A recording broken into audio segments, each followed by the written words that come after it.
Hello and welcome to Prudent IAS, one stop solution for all the competitive exams. In continuation of our polity lectures, हमें start करना है part 9 of the Indian constitution, जो कि deal करता है पंचायती राज institution, panchayat system से। उसे start करने से पहले हमें पूरा बैकग्राउंड जानना होगा, क्योंकि ये पार्ट बाद में ऐड किया गया है, ओरिजिनल कॉन्स्टिट्यूशन में नहीं था। ऐसी क्या जरूरत आन पड़ी कि इसे एक कॉन्स्टिट्यूशनल स्टेटस दिया गया? देखिए, इंडिया एक इतना बड़ा देश है, इतने सारे स्टेट्स हैं और इतने सारे गांव। क्या दिल्ली में बैठकर जो यूनियन गवर्नमेंट है वो डिसाइड कर सकती है किस गांव में कब सड़क आनी है, कहाँ पर बिजली का इस मुद्दा है? चलिए, ये तो बड़े मुद्दे हो गए। जो छोटे मोटे लैंड डिस्प्यूट्स हैं, क्या उसे सेटल किया जा सकता है?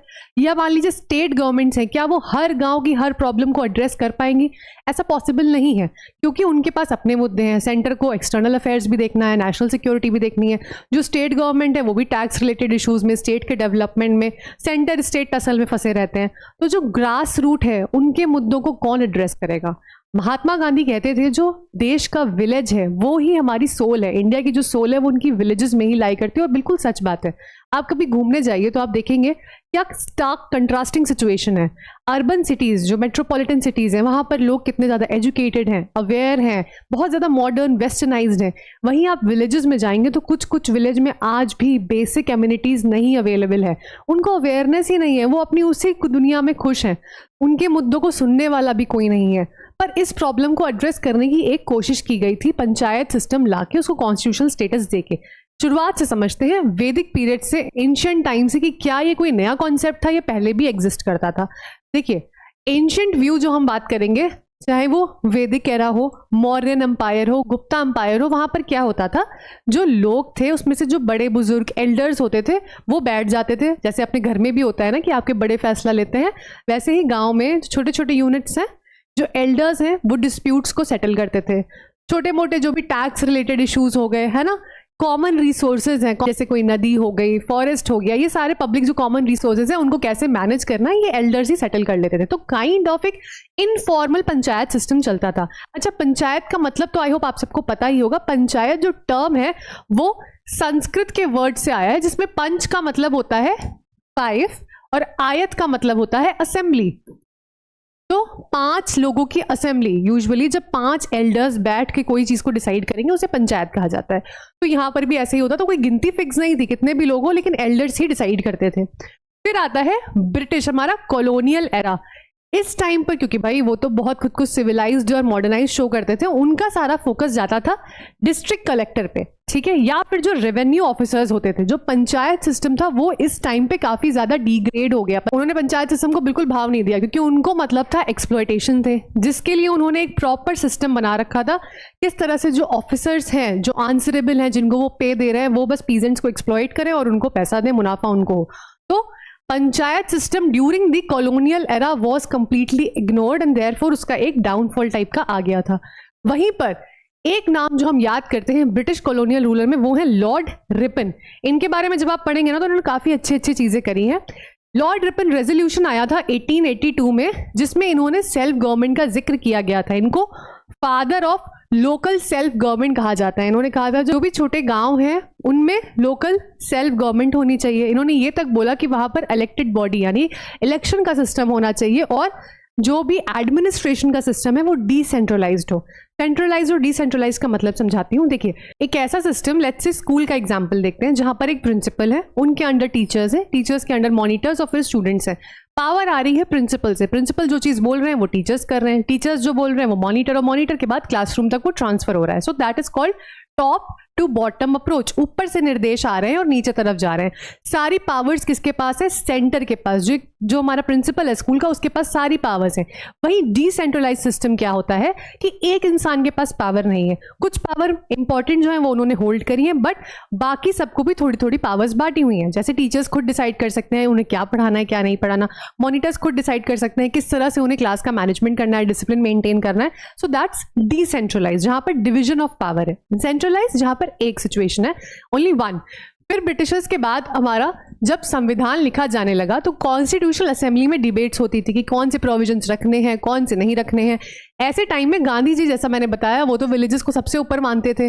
वो कहते थे ग्राम स्वराज का कॉन्सेप्ट होना चाहिए, गांव को सबसे ज्यादा एम्पावर करना चाहिए, ठीक है, वो अपने फैसले खुद लें और सारा जो पावर हो वो ग्रास रूट यानी कि गांव से स्टार्ट होकर ऊपर तरफ जाए, बॉटम अप अप्रोच होनी चाहिए।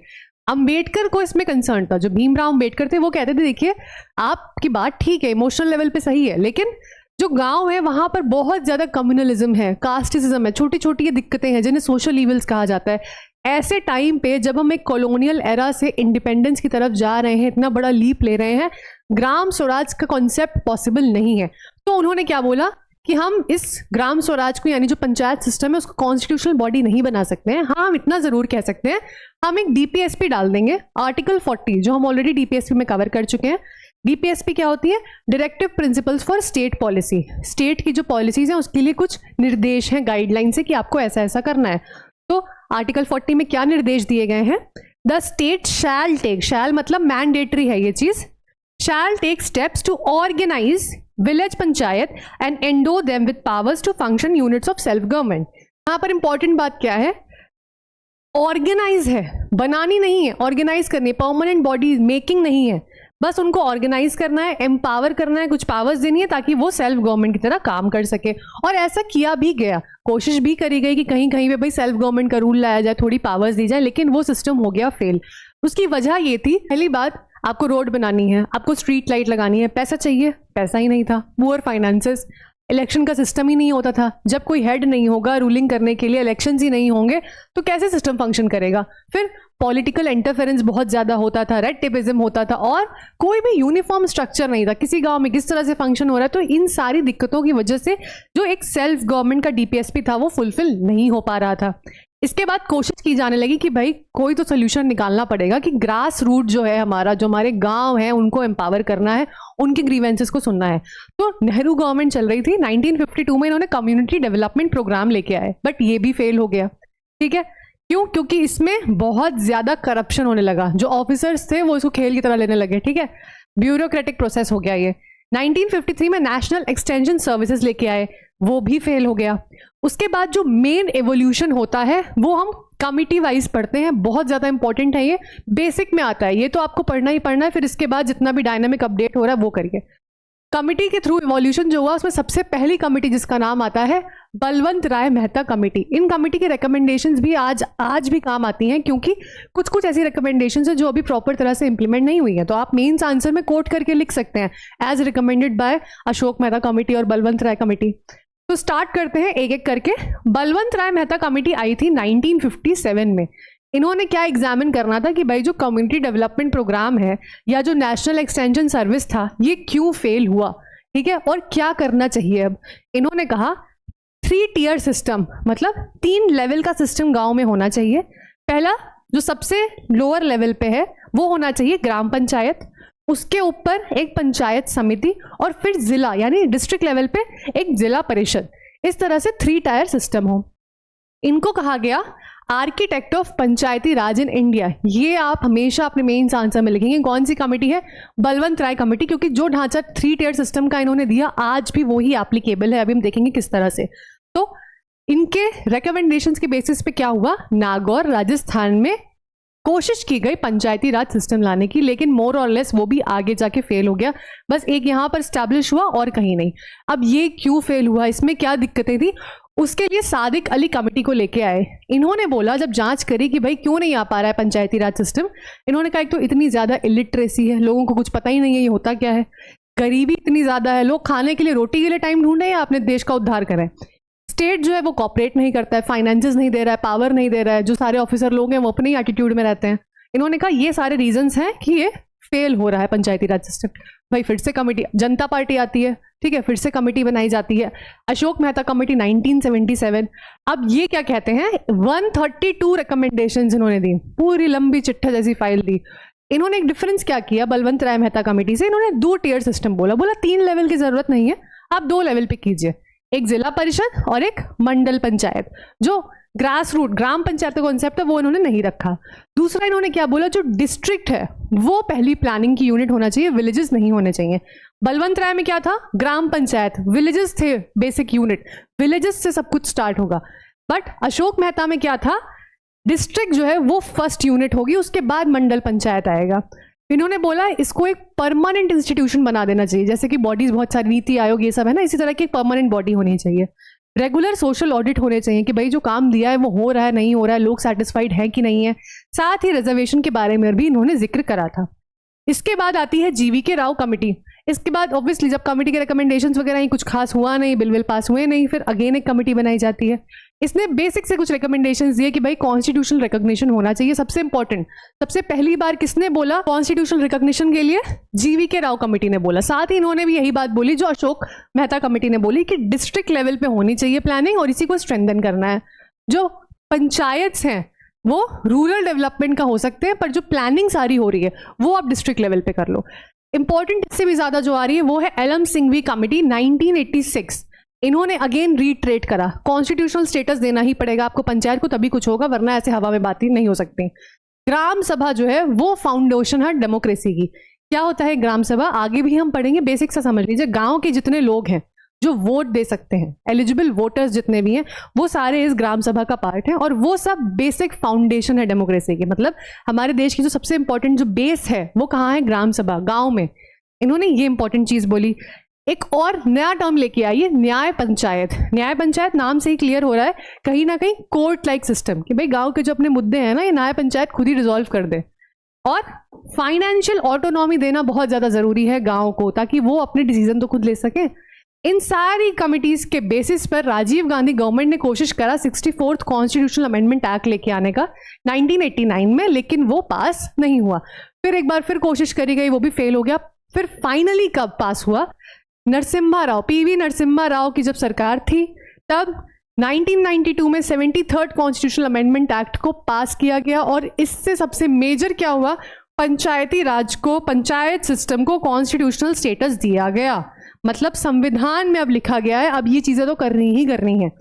इससे क्या क्या ऐड हुआ, सबसे पहले 11th शेड्यूल ऐड हुआ, एक पूरा नया शेड्यूल जिसमें पंचायत किन मुद्दों पर अपने रूल्स, रेगुलेशंस, लॉज लेके आ सकते हैं, उस पर डिस्कस कर सकते हैं। ऐसे 29 सब्जेक्ट मैटर रखे गए जिन पे पंचायत अपना डिसीजन ले सकता है। फिर पार्ट 9 जो हम अब स्टार्ट करेंगे अगले वीडियो में, पूरा का पूरा पार्ट 9 ऐड किया गया। अब ये पार्ट 9 में आर्टिकल कहाँ से आते हैं, 243 से 243O तक। मैंने पहले भी बताया, जब भी कोई कैपिटल लेटर आए, लेट्स से 243A, 243B, तो इसका मतलब क्या है, ये बाद में ऐड हुआ है, राइट। अब आप सोचेंगे तो फिर 243 ये क्या था, आर्टिकल 243 पहले क्या था, जब स्टार्टिंग में पार्ट ABCD थे ना स्टेट्स, तो उससे रिलेटेड प्रोविजन था। जब स्टेट रीऑर्गेनाइजेशन एक्ट आया, 7th कॉन्स्टिट्यूशनल अमेंडमेंट एक्ट आया, स्टेट्स को फिर अलग अलग कैटेगरी से हटा दिया गया, तो ये वाला रिपील हो गया था आर्टिकल 243। इसीलिए बाद में इस 243 को एक नए सिरे से पार्ट 9 में डाल दिया गया, और जो रिमेनिंग के प्रोविजंस थे पंचायत के वो 243A से लेके O तक सारे कंटिन्यू किए गए। अब जो फंक्शनल अभी सिस्टम है वो क्या है, 3 टायर सिस्टम है। मतलब एक तो ग्राम पंचायत, बेसिक एग्जीक्यूशन। ग्राम पंचायत में क्या होगा, जो ग्राम सभा है, मतलब गांव के जितने भी एलिजिबल वोटर्स हैं उनका एक एग्जीक्यूटिव समझ लीजिए, जिस तरह जैसे अपने PM हो गए हैं ना डिसीजन लेने वाले, वो हो गया ग्राम पंचायत। पंच जो उनके हो गए वो डिसाइड करेंगे सारे डिस्प्यूट्स। फिर आता है पंचायत समिति, ये ऑप्शनल है, अगर गांव बड़ा है तो रखिए, नहीं है तो कोई बात नहीं। फिर आ गया डिस्ट्रिक्ट लेवल पे एक जिला परिषद।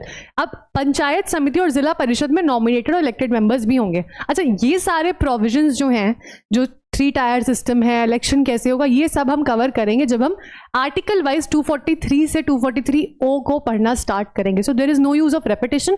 इस वीडियो का मेन मुद्दा क्या है कि इंपॉर्टेंस ऑफ पंचायती राज कितनी ज्यादा है, हिस्टोरिकल कहाँ से शुरू हुआ, क्या ये नया कॉन्सेप्ट था, बिल्कुल नहीं, पुराने जमाने से आता जा रहा है, बस ब्रिटिशर्स ने थोड़े टाइम के लिए इसे इग्नोर कर दिया था, वापस इसे कॉन्स्टिट्यूशनल स्टेटस दिया गया, गांधीयन विजन के बेसिस पे है ये।